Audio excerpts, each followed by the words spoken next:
Hey, what's up everybody? In today's video I'm going to show you guys how you can go and upload YouTube shorts from your PC laptops. So let's just quickly get into it.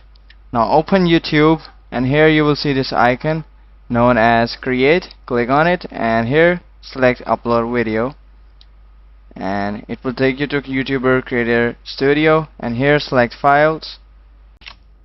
Now here it will automatically recognize it as a short, and what you will do here is add some description.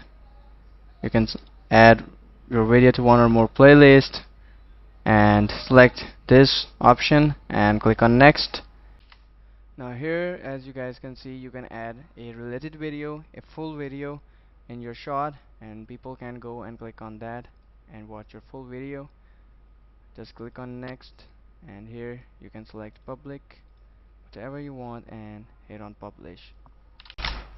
That's it for today's video. If you're new to the channel, kindly subscribe, like and share the video. See you guys in the next video. Take care. Bye bye.